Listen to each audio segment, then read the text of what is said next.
DB নিউজৰ প্ৰতিগৰাকী দৰ্শকলৈ স্বাগতম জনাই ষ্টুডিঅ'ত মই প্ৰাঞ্জল প্ৰতিম ডেকা লৈ আহিছোঁ এটা বেয়া খবৰ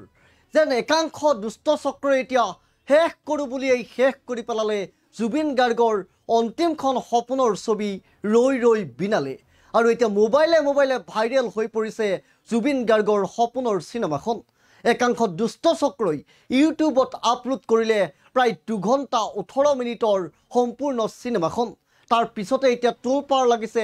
সিনেমা নিৰ্মাতাসকলৰ মাজত টুলপাৰ লাগিছে ৰাজ্যজুৰি কাৰণ যিখন সিনেমাই মুক্তিৰ পূৰ্বৰে পৰাই এক প্ৰকাৰ অভিলেখ সৃষ্টি কৰিবলৈ সক্ষম হৈছিল দক্ষিণৰ সিনেমা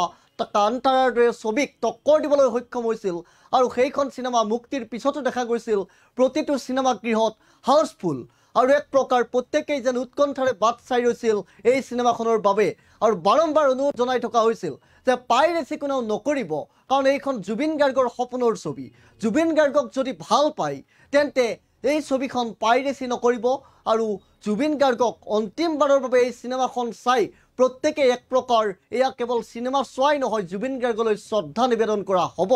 আৰু তাৰ পিছতো যেন একাংশ দুষ্ট চক্ৰৰ কবলৰ পৰা এতিয়া হাৰি নগল জুবিন গাৰ্গৰ অন্তিম সিনেমাখন ৰৈ ৰৈ বিনালে আৰু ইতিমধ্যে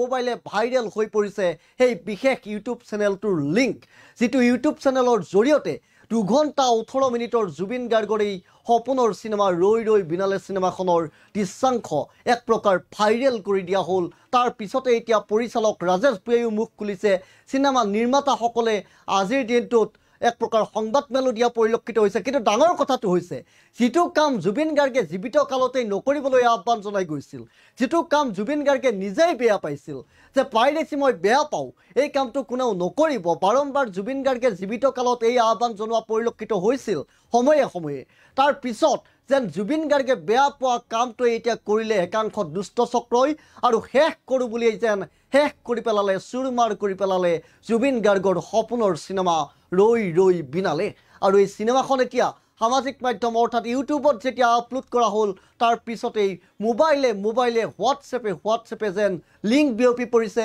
আৰু তাৰ পিছতেই এক প্ৰকাৰ যেন মুখ্যম আঘাত দিয়া হ'ল জুবিন গাৰ্গৰ সপোনৰ সিনেমাখনৰ ক্ষেত্ৰত গৰজি উঠিছে পৰিচালক ৰাজেশ ভূঞাও মন্তব্য কৰিছে ৰাজেশ ভূঞা পৰিচালকগৰাকীয়ে কৈছে যে মই আজি অনুৰোধ নজনাওঁ মই আজি দাবী কৰিছোঁ ধমক দিছোঁ অনুৰোধ নজনাওঁ সিনেমাখন এই পাইৰেচি বোলা কামটো বন্ধ কৰক এই ধৰণৰ মন্তব্য কৰা পৰিলক্ষিত হৈছে যেটো আৰম্ভণিৰ পৰা দেখা গৈছিল মুক্তিৰ পিছৰে পৰা ৰৈ ৰৈ বিনালে ছবিখনৰ কিছুমান সৰু ক্লিপ বিভিন্নজনে মোবাইলত বন্দী কৰিছিল ৰেকৰ্ড কৰিছিল আৰু তাৰ পিছত দেখা গৈছিল যেন সেই পৰম্পৰাটো চলি আছিল বিভিন্ন দুষ্ট চক্ৰই এই কাম কৰিয়েই আছিল বাৰম্বাৰ নকৰিবলৈ অনুৰোধ কৰাৰ পিছতো আনকি দুলিয়াজানৰ পৰা এজন পাৰ্থপ্ৰতিম গগৈ নামৰ আৰু তেজপুৰৰ পৰা বিকাশ নেৱাৰ নামৰ দুজনক আটকো কৰা হৈছে গ্ৰেপ্তাৰো কৰা হৈছে তাৰ পিছতো যেন এতিয়া বাৰম্বাৰ অনুৰোধ কৰি থকাৰ পিছতো পাইৰেচি নকৰিবলৈ যেন কোনেও এক প্ৰকাৰ নকৰাকৈ যেন নাথাকিল আৰু আজিৰ দিনটোত এয়া দুখ খবৰ জুবিন গাৰ্গৰ ৰৈ ৰৈ বিনালে ছবিখনক যেন এক প্ৰকাৰ শেষ কৰি পেলোৱা হ'ল আৰু এটা বিশেষ ইউটিউব চেনেলত 2 ঘণ্টা 18 মিনিটৰ সম্পূৰ্ণ সিনেমাখন যেন আপলোড কৰি জুবিন গাৰ্গৰ অন্তিম সিনেমাখন এতিয়া বিয়পাই দিয়া হ'ল সামাজিক মাধ্যমত বিয়পাই দিয়া হ'ল হোৱাটছএপে লিংক তাৰ পিছতে এতিয়া পৰিচালক ৰাজেশ ভূঞাও গৰজি উঠা দেখা গৈছে আৰু কৈছে যে মই অনুৰোধ নহয় আজি ধমক দিছোঁ দাবী কৰিছোঁ এই পাইৰেচিৰ কাম বন্ধ কৰক আৰু সিনেমাখনৰ আৰম্ভণিত যিসকলে চাইছে সেইসকলে নিশ্চয় জানে যে ইমানবোৰ আহ্বানৰ পিছতো আনকি সিনেমাখন আৰম্ভ হোৱাৰ পূৰ্বতে এগৰাকী আৰক্ষী বিষয়া পাৰ্থ সাৰথী মহন্তয়ো এক প্ৰকাৰ সজাগতামূলক এক আহ্বান জনাইছে যে পাইৰেচি আপোনালোকে নকৰিব পাইৰেচি এটা অপৰাধ এই ধৰণৰ মন্তব্য কৰা পৰিলক্ষিত হৈছিল সিনেমাখনৰ আৰম্ভণিৰ সময়ছোৱাতে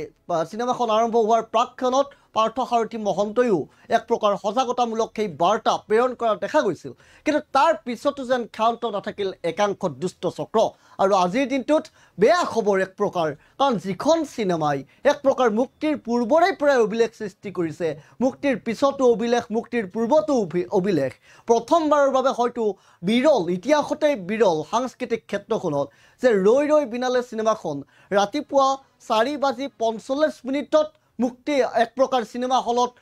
উজ্জীৱিত হৈ উঠিছে 4:45 পৰাই দৰ্শনী আৰম্ভ হৈছে আবাল বৃদ্ধ বনিতা সকলোৱে হিল দল ভাঙি চিনেমাখন চাবলৈ আহিছে কাৰণ কেৱল এখন চিনেমা নহয় এয়া হ'ব এই চিনেমাখন চাবলৈ অহাটো জুবিন গাৰ্গৰ বাবে জুবিন গাৰ্গলৈ এক প্ৰকাৰ শেষ শ্ৰদ্ধাঞ্জলি নিবেদন কৰাও সূচায় তেনেস্থলত একাংশ দুষ্ট চক্ৰৰ কবলৰ পৰা যেন হাৰি নগ'ল জুবিন গাৰ্গৰ এই সপোনৰ চিনেমা ৰৈ ৰৈ বিনালে আৰু আজিৰ দিনটোত ইতিমধ্যে ভাইৰেল হৈ পৰিছে সেই চিনেমাখনৰ 2 ঘণ্টা 18 মিনিটৰ দৃশ্যাংশৰ সেই ভিডিঅ'ৰ লিংক আৰু এই মুহূৰ্তত আমি দেখুৱাব বিচাৰিম শুনাব বিচাৰিম আজি পৰিচালক ৰাজেশ ভূঞাই অত্যন্ত ক্ষোভ আৰু আৱেগেৰে এক প্ৰকাৰ ফেচবুক লাইভ যোগে মন্তব্য কৰা পৰিলক্ষিত হৈছে যিসকলে এই কাম কৰিছে সেইসকল জাৰজ হ'ব লাগিব এই ধৰণৰ মন্তব্য কৰা পৰিলক্ষিত হৈছে যাৰ বাবে পৰিচালক ৰাজেশ ভূঞাই আজিৰ দিনটোত কৈছে যে আমি অনুৰোধ নহয় এইবাৰ মই দাবী কৰিছোঁ ধমকি দিছোঁ যে এই পাইৰেচিৰ কাম বন্ধ কৰক কি কৈছিল খন্তেক সময় পূৰ্বেই পৰিচালক ৰাজেশ ভূঞাৰ মন্তব্য এই মুহূৰ্তত আমি আগবঢ়াইছোঁ দুগৰাকী ব্যক্তিৰ মই নাম নকওঁ তেওঁলোকৰ ফটো দেখুৱাই দিছিলোঁ তেওঁলোকে পিছত মোক কৈছিলে দাদা আমি বেলেগৰ পৰা পাইহে কৰিছিলোঁ আপুনি মোক আমাক এনেই ক'লে আমাক গোটেই সকলোৱে গালি পাৰি আছে মই তেওঁলোকক কিন্তু তেওঁলোকে যেতিয়া ফোন কৰিছিলে ব্যক্তিগতভাৱে তেওঁলোকক মই চৰি বুলি কৈছোঁ বোলো বেয়া নাপাবা মোৰ খুব মানে প্ৰথম দিনাখনেই 1 ঘণ্টা নহওঁতে এনেকুৱা হোৱা হ'ল যে মই খুব ভাগি পৰিলোঁ আচলতে তেনেকৈ গৈ পালোঁ তেওঁলোকক মই চৰি বুলি কৈছিলোঁ কিন্তু আজি আপোনালোকে যিখিনি জানি বুজি কৰি আছে তেওঁলোকে কিন্তু কেতিয়াও মইতো কি আপোনালোকে ভগৱানৰ ওচৰতো চৰি বুলি কোৱা যোগ্য নহয় চিনেমাখন পাইৰেচি কৰি পেলাই আকৌ তাত লিখি দিয়ে জাষ্টিছ ফৰ জুবিন দা জয় জুবিন দা কি এইটো হা জাষ্টিছ ফৰ জুবিন দা জয় জুবিন দা মজাক কৰি পেলালে আপোনালোকে এই জাষ্টিছ ফৰ জুবিন দা জয় জুবিন দা বুলি ক'লে এই জুবিন দা শব্দটোক আপোনালোকে একদম অৰ্থহীন কৰি পেলালে লাজ লাগে আপোনালোকে অসমত থাকি যদি এইবোৰ কাম কৰি আছে নিজকে অসমীয়া বুলি পৰিচয় দিবলৈ আৰু আচৰিত পাইছোঁ আপোনালোকৰ পৰিয়ালৰ মানুহে দেখি থকা নাই নে আপোনালোকে যে এইবোৰ কাম কৰি আছে আপোনালোকৰ বন্ধুবৰ্গে আপোনালোক দেখি থকা নাই নে আপোনালোকৰ এইবোৰ কাম কৰি আছে আপোনালোকৰ বন্ধুবৰ্গৰ মাজত এজনো সৎ অসমীয়া নাই নে এজনো সৎ অসমবাসী নাই নে এজনো ভাল জুবিন গাৰ্গক ভাল পোৱা মানুহ নাই নে যোনে নেকি বাধা দিয়ক আপোনালোকক যে নকৰিবি ভাই এখন জুবিনৰ চিনেমা এখন অসমীয়া চিনেমা এখন অসমবাসীৰ চিনেমা সেনেকুৱা এজনো ওলোৱা নাই নে এতিয়ালৈকে আমি নাজানো কোনে কৰি আছে জানা হয়তো নকওঁ শব্দটো জানা হয় কি কৰিলোঁ হয় নকওঁ বহুতে কমেণ্ট কৰি আছে দুখিত মই মোৰ কথাখিনি কৈ দিওঁ মই আপোনালোকক ৰিপ্লাই দিব পৰা নাই মই বাৰে বাৰে কৈছোঁ জীৱনত প্ৰথমবাৰৰ কাৰণে লাইভ আহিছোঁ লাইভত কি ক'ব লাগে সেয়াও মই নাজানো কিন্তু বহুত খুব মই কৈছোঁ ন 19 তাৰিখে যে সময়বোৰ ৰৈ গৈছিলে তাৰপিছৰ পৰা কোনো শুব পৰা নাই আমাৰ মানুহখিনিয়ে আপোনালোকেও শুব পৰা নাই অসমবাসীৰ লগতে আমিও দুখিত আমিও আৱেগিক হৈ আছোঁ আমিও কষ্ট পাই আছোঁ গৰিমা বেচেৰি কষ্ট পাই এতিয়াও হস্পিটেলতে আছে সেয়াও মৰম নাই আপোনালোকৰ জুবিন গাৰ্গৰ ন্যায় কাৰণে আমিও লাগি আছোঁ আমিও বিচাৰোঁ ন্যায় হওক সেইকাৰণে দিন গন্তি কৰি গৈ আছোঁ আজি 51 নম্বৰ দিন এয়াও হিচাপ আছে 19 তাৰিখে জুবিন গাৰ্গ নোহোৱা হোৱাৰ পৰা এতিয়ালৈকে কেইঘণ্টা কেইছেকেণ্ড হ'ল সেয়াও হিচাপ কৰি ৰাখি আছোঁ সেয়া তেনেকৈও গন্তি কৰি গৈ আছোঁ তাৰপিছতো কামখিনি কৰি গৈ আছোঁ তেওঁৰ কামখিনি 9 দিন হৈছে ভাই ছবিখন ৰিলিজ হয় এটা বাচ্চা এই ব্যৱহাৰ আপোনালোকৰ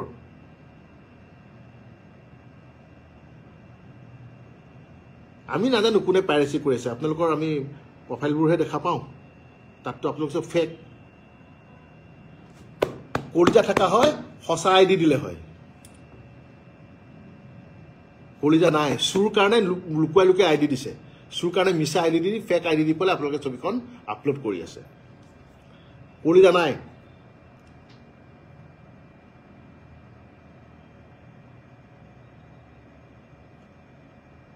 বুজিছে নাই কলিজা নাই আৰু আটাইতকৈ বেয়া লাগিছে আপোনালোকে যিখিনি পাইৰেচি কৰি আছে আপোনাৰ পৰিয়ালৰ মানুহে আপোনাৰ ঘৰৰ মানুহে কিন্তু জানে যে আপুনি সেই কামটো কৰি আছে আপোনালোকক সেই ঘৰৰ মানুহখিনি আপুনি বুলি কিয় কৈ আছে তই তোক সেই ঘৰৰ মানুহখিনি কিয় বাধা দিয়া নাই মই বুজি পোৱা নাই তোক তোৰ বন্ধুবৰ্গে কিয় মানা কৰা নাই সেইটো মই বুজি পোৱা নাই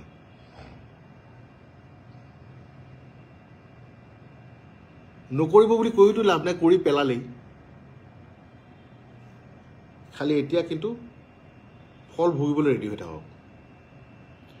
সেই ফল কেনেকৈ ভুগিব এতিয়া মই নকওঁ বা মই নাজানো কিন্তু আপোনালোকে যিসকলে পাইৰেচি কৰিলে যিসকলে চিনেমাখন বৰবাদ কৰি দিলে তাত ফল ভুগিবলৈ কিন্তু ৰেডি হৈ থাকক আজি যে এই কামটো কৰিছে আৰু এইদৰে দেখা গৈছে পৰিচালক ৰাজেশ ভূঞা আজি গৰজি উঠিছে পাইৰেচি কৰা সেই দুষ্ট চক্ৰৰ বিৰুদ্ধে। আৰু এই গৰ্জন কেৱল পৰিচালক ৰাজেশ ভূঞাৰ নহয়, প্ৰতিগৰাকী জুবিন গাৰ্গক ভাল পোৱাৰ যেন গৰ্জন। কাৰণ জুবিন অনুৰাগীয়েও কেতিয়াও নিবিচাৰে, কাৰণ জুবিন গাৰ্গে বেয়া পোৱা কামটো কৰি কি বুজাব বিচাৰিছে একাংশ দুষ্ট চক্ৰই। ৰাজেশ ভূঞা পৰিচালকগৰাকীয়ে বাৰম্বাৰ কৈছে যে এয়া এক প্ৰকাৰ মজাক কৰি পেলালে হেছটেগ জাষ্টিছ ফৰ জুবিনক। যি justice for Zubeen Garg hashtag লিখি আছে তাৰে মাজৰ পৰা একাংশই এইদৰে এক প্ৰকাৰ জুবিন গাৰ্গৰ ন্যায়ৰ দাবী তোলাৰ সময়ত যেন জুবিন গাৰ্গক এক প্ৰকাৰ অন্যায় কৰা হ'ল। কাৰণ জুবিন গাৰ্গে বেয়া পোৱা কামটো কৰি কোনোবাই যদি প্ৰশান্তি লভিছে তেন্তে ইয়াত ক'ত থাকিল hashtag justice for Zubeen Garg লিখাৰ অৰ্থ? তাৰ উত্তৰ এতিয়া প্ৰত্যেকেই বিচাৰিছে। আৰু যিসকল দুষ্ট চক্ৰই আজিৰ দিনটোত এই পাইৰেচিত লিপ্ত হৈছে, চিনেমাখন ভাইৰেল কৰি পেলাইছে, সেইসকলৰ বিৰুদ্ধে প্ৰত্যেকেই বিচাৰিছে যে অসম আৰক্ষীয়ে কঠোৰতম ব্যৱস্থা গ্ৰহণ কৰক, আৰু কঠোৰ হওক অসম আৰক্ষী। ইতিমধ্যে কেইবাগৰাকীকো আটক কৰা হৈছে, গ্ৰেপ্তাৰ কৰা হৈছে, কিন্তু এই কামটো কোনে কৰিলে সেয়া উত্তৰ যেন প্ৰতিগৰাকী জুবিন অনুৰাগীয়ে বিচাৰিছে। আজিৰ দিনটোত জুবিন গাৰ্গৰ সপোনৰ চিনেমাখন এক প্ৰকাৰ ধূলিসাৎ কৰি পেলাব পৰা এই মৰ হ্ৰাস কৰা কোন এই দুষ্ট চক্ৰ, তাক চিনাক্তকৰণ কৰি অতি শীঘ্ৰে কঠোৰতম শাস্তি প্ৰদান কৰিবলৈ যেন বিভিন্নগৰাকীয়ে আজিৰ দিনটোত আহ্বান জনোৱাও পৰিলক্ষিত হৈছে। আৰু প্ৰত্যেকৰে যেন দাবী যে এই দুষ্ট চক্ৰ চিনাক্তকৰণ কৰিব লাগে আৰু পাইৰেচিৰ বিৰুদ্ধে এক জনমত গঠন কৰি সেই দুষ্ট চক্ৰক কঠোৰতকৈও কঠোৰতম শাস্তি বিহাৰ ক্ষেত্ৰত যাতে অসম আৰক্ষীয়েও অকণো কৃপণালি নকৰে সেয়া আশা কৰিছে প্ৰতিগৰাকী জুবিন অনুৰাগীয়ে। আৰু আজিৰ দিনটোত আমাৰো সেই অনুৰোধ থাকিব, চিনেমাখন চাবলৈ যিসকল যায় চাওক, জুবিন গাৰ্গৰ এখন সপোনৰ চিনেমা, অন্তিমখন চিনেমা। এয়া আমি পুনৰবাৰ কৈছোঁ, এয়া কেৱল চিনেমা চাবলৈ যোৱাই নহয়, জুবিন গাৰ্গক ভাল পোৱা সকলৰ বাবে এয়া জুবিন গাৰ্গলৈ শেষ উপহাৰ হ'ব, শেষ শ্ৰদ্ধাঞ্জলি নিবেদন কৰা হ'ব। গতিকে অনুগ্ৰহ কৰি চিনেমাখন চাবলৈ যাওঁতে যাতে কোনেও এই ধৰণৰ মোবাইলত ৰেকৰ্ডিং কৰা কাৰবাৰ নাইবা পাইৰেচি জাতীয় কাম কৰাৰ পৰা যাতে বিৰত থাকে সেই আহ্বান আমিও ডিবি নিউজৰ ফালৰ পৰা জনাইছোঁ। আৰু ইয়াৰ লগে লগে এই প্ৰতিবেদনৰ পৰা মই প্ৰাঞ্জল প্ৰতিমে বিদায় লৈছোঁ। চাই থাকিব ডিবি।